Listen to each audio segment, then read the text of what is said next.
शेतकऱ्यांसाठी सुवर्ण संधी.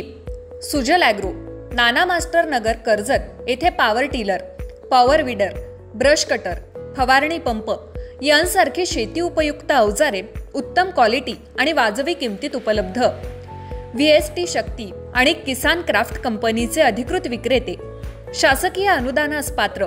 आजच सुजल ॲग्रो, नाना मास्टर नगर येथे भेट द्या आणि आपल्याला आवश्यक असलेली शेती उपयुक्त अवजारे खरेदी करा.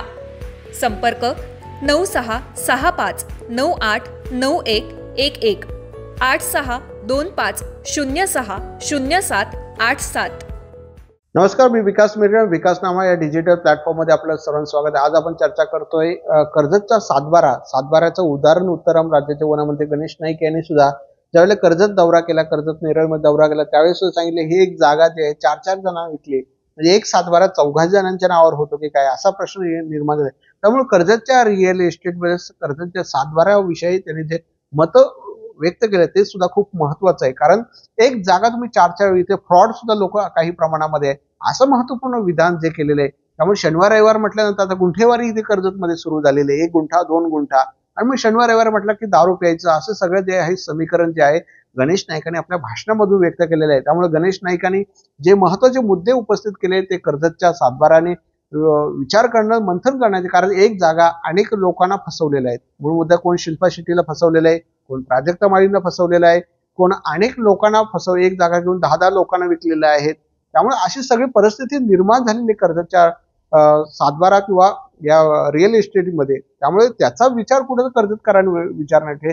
जर व्यवसाय करायचा असेल तर प्रामाणिकपणा आवश्यक आहे. एक जागा तुम्ही 4 जणांना विकता, 4 जणांकडून टोकन घेता, 4 जणांकडून पैसे घेतात, मग तलाठी जे आहेत, महसूल विभागातले अधिकारी आहेत, तहसीलदार असेल, या कलेक्टर पासून या सगळ्यांना साखळी जी आहे ते बनवण्याचा प्रयत्न केला. त्यामुळे कर्जतचा रिअल इस्टेट जरी खूप सुपरफास्ट असला तरी मात्र याच महत्वाच्या मुद्द्यांवर जे आहे आपण याचा विचार केला गेला पाहिजे. की मूळ मुद्दा असा आहे की रिअल इस्टेटमध्ये लोकांनी नाव कमावलं, काही ऑफिस थाटली, पण लुटून थापली का कशी की त्याचं लोकांना माहिती आहे. कोणी ऑफिस लुटले, कोणी ऑफिस करतं, कोण पैसे खातात सातबारामध्ये. मूळ मुद्दा असा की रिअल इस्टेट करत असताना प्रामाणिकपणे काम करणं आवश्यक आहे. बाबा ही जागा दिली, त्या जागेचे 2% आहेत आणि एवढे जे काही आमची कामं असतील एवढे आम्हाला मिळाली पाहिजे, हे एक महत्त्वाचा मुद्दा आहे. पण तुम्ही मला विकायची, समोरच्या व्यक्तीला विकायची, त्याच्याकडे टोकन घ्यायचं, असं जे कर्जतच्या रिअल इस्टेटचा ते गणेश नाईकांनी सांगितलं. त्यामुळे संपूर्ण जर कर्जतचा जो आहे खूप मोठे सातबारावर खूप मोठे लोक श्रीमंत झाले. मी अनुभवलेले आहेत. काही लोक म्हणजे एक काळ होता ज्या वेळेला 4-5, 8-10 वर्षापूर्वी लोक डान्स बारमध्ये लाख रुपये उडवायचे. म्हणजे डान्स बार तुम्ही बदलापूर, अंबरनाथ, कल्याण, नवी मुंबई, तळोज अशा जे त्या मार्गाने सगळे येऊन नवी मुंबई व बदलापूर मग पनवेलपर्यंत, म्हणजे कर्जतचे लोक जे गेले ते कल्याण, उल्हासनगरला जायचे, मग तिथून फिरल्यानंतर मग तसे MIDC मार्ग तसे नवी मुंबईत एंट्री करायची, वाशी, बेलापूर, चांदपाडा, मग पाम बीच इथले डान्स बार, मग तिथून झाले की पहाटे मग जे कोण मधले आहेत तिथे डान्स बार. म्हणजे अशा प्रकारे लाख रुपये उडवणारे डान्स बार मी पाहिलेले आहेत. मुली सुद्धा आता तिथं डान्स बार मध्ये आजची परिस्थिती जर बघितली तर अनेकांना भीक मागायची वेळ आलेली आहे. एक काळ डान्स बार कोटी पाम बीचला आज सुद्धा डान्स बार मधल्या ज्या मुली आहेत, ज्या काम करणाऱ्या, त्यांची घरं नवी मुंबईमध्ये डान्स बारचे म्हणजे पाम बीचला कोटी रुपयाची घरं त्यांनी पैसे कमवले. ठीक आहे, त्यांच्या महिन्याचे असतील, त्यांचे काय तो त्यावर आपण काय बोलत नाही. परंतु रिअल इस्टेटमध्ये अनेक लोकांनी पैसे कमवले. मग कोणी सातबारातून मोठ्या प्रमाणात कोटीवर झाले, काही लुटून झाले. पण सातबारा करत असताना प्रामाणिक आपण त्या व्यवसायाशी असलं पाहिजे. कारण शेवटी मुंबईकर जो आहे आपला क्षणभर विश्रांतीसाठी फार्म हाऊस बांधत असतो, मात्र त्या फार्म हाऊस बांधत असताना त्याचं जे आहे त्याला फसवता कामा नाही. बाबा तुम्ही 2% घेताय, सर मी तुम्हाला चांगली जागा दिली, नदी टच दिली, रोड टच दिली, पाणी टच दिली, जे काय म्हणाल त्या, मग 3% द्या, पण सर मला याच्यामध्ये पैसे मिळाले पाहिजे, एवढं मिळणे. पण तुम्ही त्या समोरच्या शेतकऱ्याला वेगळं सांगायचं, मालकाला वेगळं सांगायचं, परत त्याच्यामध्ये जागा घेणाऱ्या त्याचा गाळा काढायचा. ही जी परिस्थिती निर्माण झाली सातबाऱ्यामधली, हे कुठेतरी विचार कर्जतकरांना पडले. त्यामुळे कर्जतच्या सातबाऱ्यामध्ये माजी नगरसेवक नवी मुंबईमधले भरत जाधवनी जे आहेत, भरत जाधव, त्यांनी सुद्धा आत्महत्या केली. त्यांना सुद्धा आत्महत्या करण्याची वेळ आलेली आहे. मूळ मुद्दा असा आहे की मग कर्जतचे लोक इतके रिअल इस्टेटमध्ये इतके पैसे कमवले, इतके रिअल इस्टेट गेले, इतके गाळे घेतले, चांगले ऑफिस थाटले भेटले, मग आत्महत्या करण्याची वेळ एका माजी नगरसेवकांवर येते. काय इतकी फसवणूक तुम्ही करताय, याचा विचार कुठं कर्जतकरांनी केला पाहिजे. आपल्या व्यवसायाशी नेहमी आपण प्रामाणिक असलं पाहिजे. त्याच्यामुळे तुम्ही जर एका व्यक्तीला जागा गेली तर जाऊ 10 जण, अरे मला यांनी एजंटनी नंबर दिला. आपण एखादी वस्तू घेतो तर जर आपल्याला चांगली आवडली तर आपण समोरच्या व्यक्तीला फोन करतो, अरे हा चांगला माणूस आहे, याच्याकडून तू घे. मग मूळ मुद्दा असा आहे कर्जतकरांनी फसवण्याचं. कारण राज्याचे वनमंत्री सुद्धा ते ज्यावेळेस दौऱ्यात येतात त्यावेळेस त्यांनी आजूबाजूची सगळी परिस्थिती बघितली. रोड टच, पाणी टच, एक जागा 4-4 लोकांना विकतात.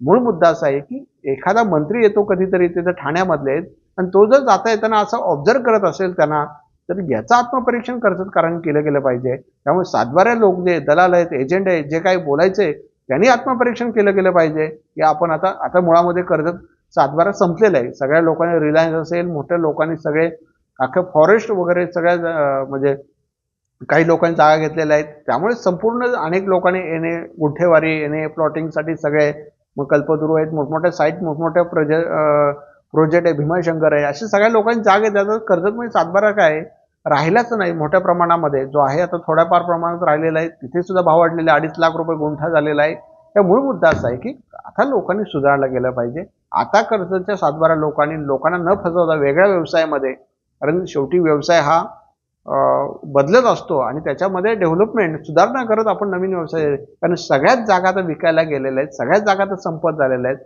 आणि आता पार्ट्याच संपलेल्या आहेत. त्यामुळे तुम्हाला आता दुसरा व्यवसाय करावा लागेल. याचा आत्मपरीक्षण पहा. नेमके गणेश नाईक काय बोलतायत सातबाऱ्यांविषयी तेही आपण पाहूया. धन्यवाद. आमच्याकडे एक ठिकाण नावाचं प्लॅनर आहे, सोमनाथ ठिकाण. तर शेवटी किती चांगलं कोणी ते निर्माण केलं ना, त्यामध्ये त्याला गालबोट लावण्याची प्रवृत्ती असेल की नाही, का नाही? तुमच्याकडे सुद्धा इथे चिटर लुटर लोकांचे टोळे आहेत. एक जमीन 4-4 लोकांना विकलेले आहेत का नाही? त्याला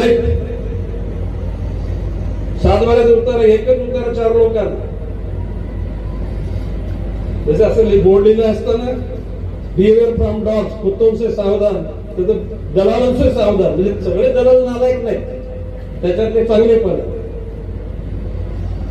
अरे गोरगरिबांना फसवून अशा प्रकारचं क्षणिक पैसा सुख घेणाऱ्या, आता मी येताना बोललो की 2-2 गुंठ्याची फार्म हाऊस आहे. किती? 2. फार्म हाऊसने दारू प्याचा शनिवार-रविवारची सोय आहे. तर बघ मला सगळे हातले बघा. म्हणजे बाब असे की आपल्या कुटुंबात समवेत यावं ही गरज आहे, परंतु नुसती दारू पिण्यासाठी, जुगार केल्यासाठी त्या फार्म हाऊसचा उपयोग होता कामा नये. आपल्या मुलाबाळांना आणा, आपल्या आई वडिलांना आणा, मित्रांना आणा. आणि म्हणून जरा महेंद्रजी थोड्या अशा फार्म हाऊसकडे जरा लक्ष ठेवा. नाही, लक्ष म्हणजे त्या ठिकाणी कुठल्याही गोष्टीचा अतिरेक होणार नाही. आता काही आपले लोक आपलेच काही थोडी घ्या, तक्रार वागले थोडी घ्या. राज्य शासनाचा आमदार थोडी असे बोलणं म्हणजे दारूबंदीच्या मोहिमेचा वाट लावण्याचा काम धंदा आहे. कुठला? लोकांनी आपसात चर्चा केली, थोडी घेतली तरी चालेल बोललं, ते त्यांचा तो अधिकार आहे. पण एकदा तुम्ही इलेक्टिव्ह प्रतिनिधी झाले का तुमचा तो अधिकार संपुष्टात येतो. एकूणच खरं म्हणजे या कर्जत, मी रिलायन्सचा नेता होतो. हजारोच्या संख्येनं कॉन्ट्रॅक्ट मध्ये कर्जत, खालापूर, पनवेल, उरण, काही लोक नोकरीला लावली.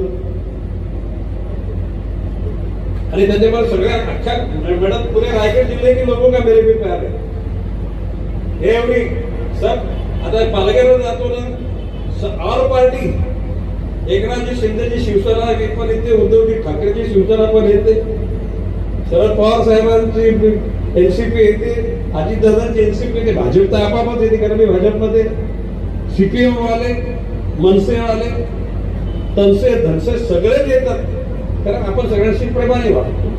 आपल्याकडे सिराजभाई काय नवी मुंबई धर्म आहे, जात है, भाषा, वर्ण, वर्ग नाही, इक्वल सगळ्यांचं अधिकार सारखे आहेत. आणि म्हणून या ठिकाणी चांगल्या प्रकारची ही वास्तू उभी राहिली.